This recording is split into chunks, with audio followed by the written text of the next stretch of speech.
Hello students, welcome back.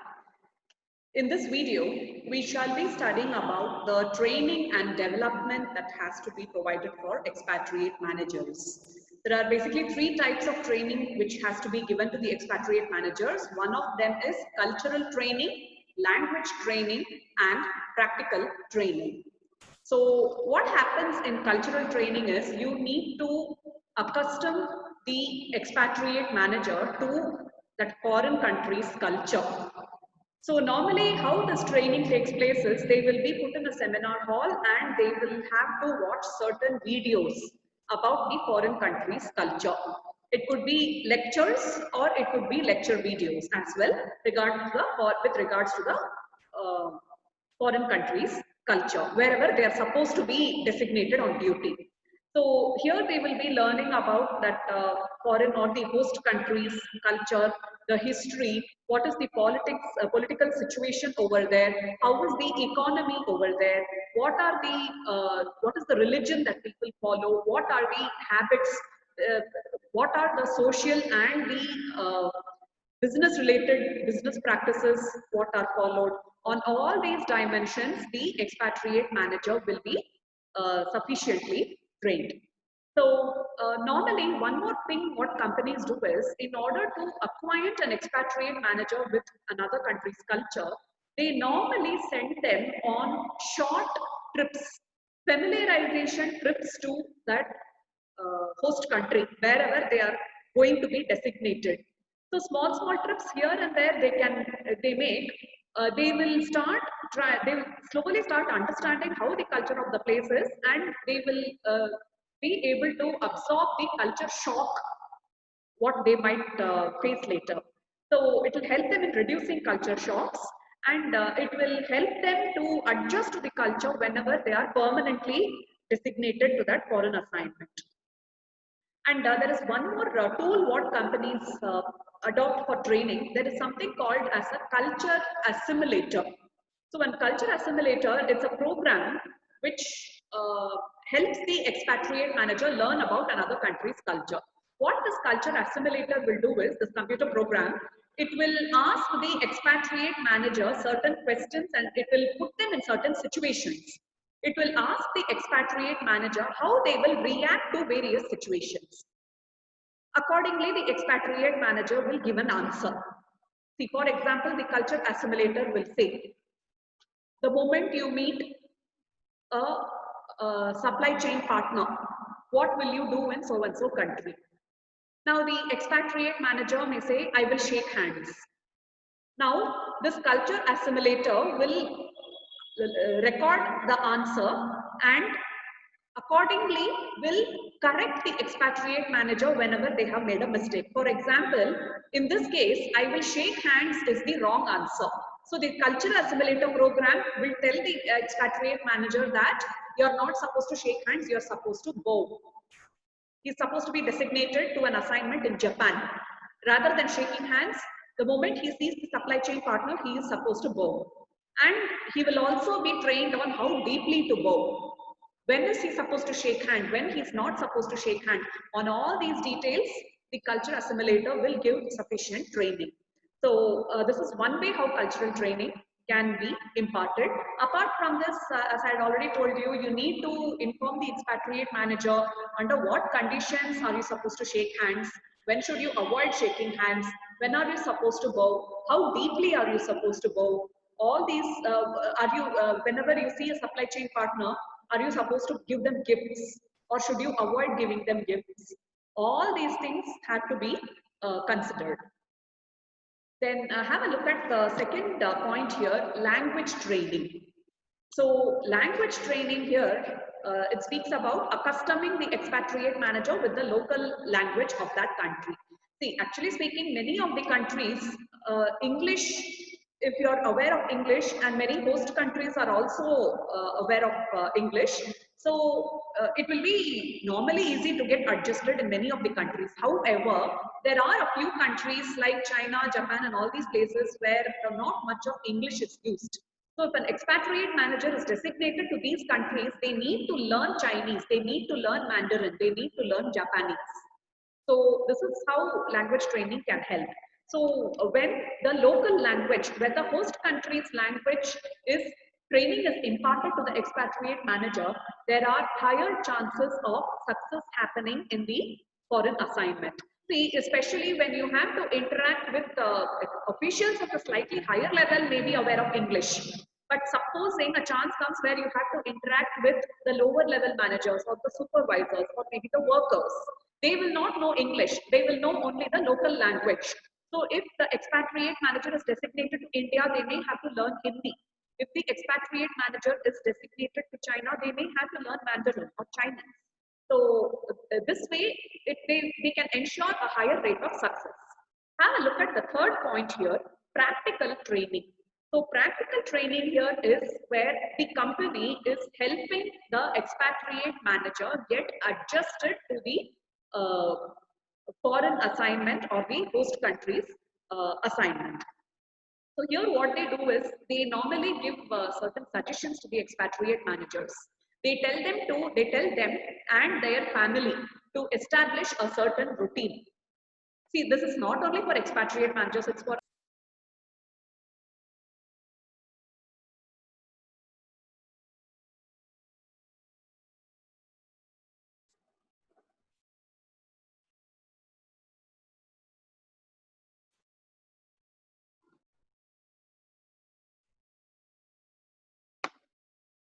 sorry about the interruption.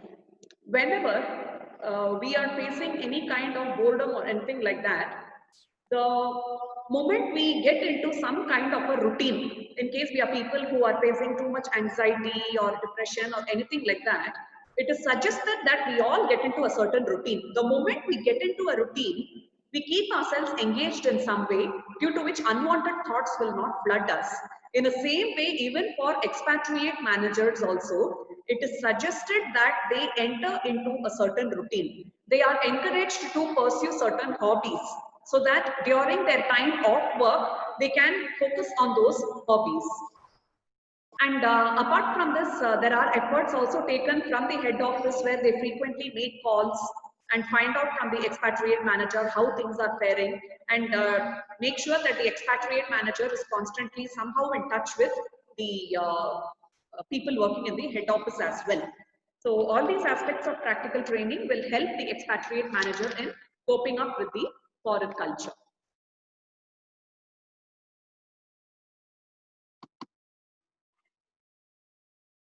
Moving on to the next topic here, the performance appraisal of expatriates. So normally performance appraisal, when it happens to expatriates, it's laden with a lot of problems. A lot of mistakes occur in the entire process of performance appraisal. You're trying to see how well the expatriate has performed. You're assessing how well the expatriate has performed. Now the problem is expatriate managers are evaluated by two sets of parties. One of them are the host country people, another one is the home country people.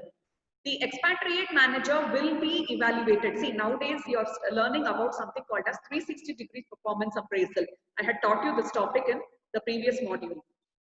So what happens here is the expatriate manager, in case of host country, will be evaluated by the subordinates.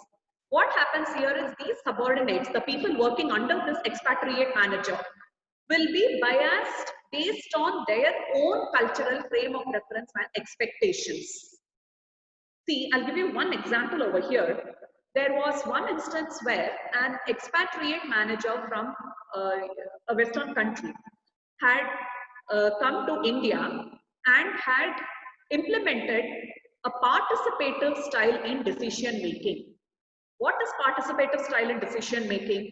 Whenever there is some kind of a problem which arises for the company, when you have to make some decision to correct that problem, rather than you as a manager yourself evaluating options and making decisions, you are asking people to give their suggestions on what to do to implement a decision. So this is a participative style. He felt that, this expatriate manager felt that, okay, if I involve people in this decision making, then all of them will feel very motivated, may feel a part of the company, may feel important, and thereby I'll be able to make a good connect with these people. but he was unfortunately wrong there. In India, there is a huge extent of social stratification. So people who are there at the top levels are expected to, the Indians feel, at least the Indian subordinates feel that people who are there at the top levels are expected to have a lot of knowledge, a lot of skills, and lot of capabilities, and a lot of mental decision making abilities. This expatriate manager had that ability just to keep people involved and just to keep people happy. He took everyone's suggestion. This did not go well with the subordinates, and they gave a rating to this expatriate manager that he doesn't know his job. He is incapable. He can't even make one small decision that he's asking all of us to make the decision. Unfortunately, this was how the performance appraisal happened. Now, another situation can happen here is, I told you there is another party who is evaluating the performance of the expatriate manager. So this party is the home country managers. Back from head office, the expatriates' bosses will be evaluating their performance. Now, these bosses who are evaluating the expatriate performance from the head office, they don't know what's actually happening in that foreign country. They start thinking that the way in which foreign countries' operations are happening is similar to their home country's operations. Based on this, they may base their feedback, they may base their performance appraisal on these expectations of performance in the foreign country. So as I had already told you, in the first case, what happens here is when the home country managers are evaluating performance, on account of their own distance, on account of their lack of experience in working abroad, they will not be aware of what's exactly happening in the foreign operations, based on which they base their decisions. And the second point, if you see, comparing performance in foreign assignment with home country. I'll give you one example over here. So there was one incident where an expatriate manager from United States, the name of the company is XCO Corporation. So this is a company which makes parts for the microprocessors and chips. So this company had started off operations in China as a joint venture, okay, along with another public sector company which belonged to the Chinese government. So here the Chinese government were interfering with all the activities that has to be done in this Chinese subsidiary. This XCO Corporation, which operates in United States, has subsidiaries in China and has subsidiaries in many other countries. And all these US operations as well as the other countries' operations all make a profit of around 20% per year. But in China, what was happening is, in order to make profits, you have to cut down costs. The Chinese government is not allowing to cut down costs, because to cut down costs, you're supposed to lay off those workers who are unproductive or who are redundant, who may not be required for the job as such. But the Chinese government was not allowing such a layoff. So costs were not getting cut over here. Another problem, what was happening with these Chinese operations was the productivity was poor. The production process was very poor. So in order to improve the production process, this expatriate manager called to US and asked US to send 2-3 technical people to train these Chinese people. Those technical people were not adequately trained with the culture. They had a lot of technical competence, but cultural training was not there. They could not adjust to the Chinese culture, and they left their assignment just within 3 months itself. They were supposed to do this assignment. See, giving training regarding the operations and revamping the entire operations and process will take years together. It cannot happen in just a few months. So thereby, these people who came from US, they went back to their own home. They could not thrive for more than 3 months over here. So this expatriate manager came across another idea.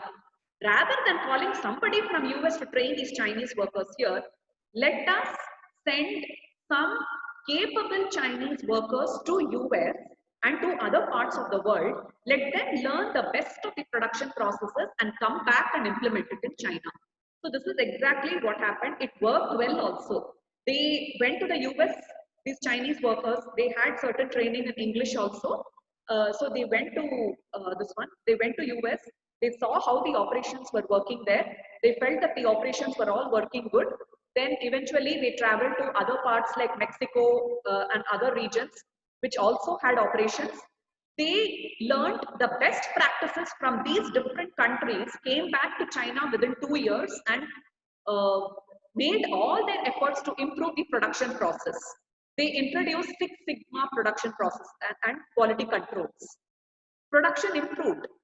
There were no wastages and defective products. So all these things, the inventory, bad inventory, defective products inventory was not piling up, no wastages, everything was good. So a company which has been running under loss all this while had improved in terms of productivity and had started producing profits now. Thereby, what happened here is, because this company started producing profits after facing so much of trouble all these years, profits were just, growth in profits were in single digits. It was just about 4 or 5%. Other branches were producing profits worth 20%. So this is where again this expatriate manager in China was questioned by the head office. Everyone is making 20% profit. Why you're not making so much? You're making only 4% profit. Why is it so? So obviously the expatriate manager starts feeling upset and starts feeling that nobody is appreciating his efforts. These Chinese operations, which was running under a loss, he has turned it around to a profit-making unit that no one is recognizing. Simply numbers they are looking at. So this is what the frustration can be caused to expatriates when performance appraisal is done based on a comparison of the foreign assignment with the home country and other things. Then another problem with home country managers, people from the headquarters, when they make performance appraisal, they base their performance appraisal on hard data. Hard data means data which is reflected in numbers. For example, what is the extent of productivity? How much of production has taken place compared to last year? What is the profitability? How much of profits have been created? What is the market share? How many customers are purchasing your company's products? All these things are hard data. There is an ignorance of soft variables. Soft variables means for that country, 4% profit is an extremely good turnout. For that country, any other person could have produced only 1 or 2% profit, but this person has produced 4 to 5% profit. That's an extremely good thing from that country's perspective. Soft variables include good interaction with the host country employees, host country workers. Then other variables will be there which is outside the control of the expatriate manager. There may be exchange rates, there may be political disturbances. All these things are there, infrastructural problems. All these things are things outside the control of an expatriate manager. However, the home country manager will not know all the difficulty which he is going through in that other country. So this is where a problem can again arise. So how do you correct performance appraisal problems? Weightage should be given for on-site managers appraisal. This is because on-site manager, a Chinese manager, if this expatriate is working in China, that expatriate's boss might again be some Chinese. So that Chinese manager should first appraise the performance. That Chinese manager will know very well what are the problems actually that are laden in China. So he will know that for China, 4% profit is an excellent turnout. So accordingly, he will give a good rating for the expatriate manager. Then when the home country manager, that is people from the headquarters, when they are evaluating performance, first they need to take the inputs from the foreign managers here.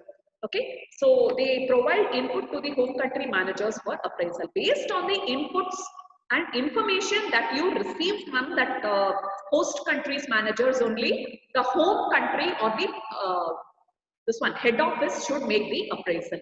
So if you do like this to an extent, you can avoid all sorts of bias which can occur in performance appraisal. So in our next video, I will stop the video with this topic. In our next video, we shall be studying about the repatriation of expatriates and understanding the cultural and political environment. I'll see you in the next video. Thank you.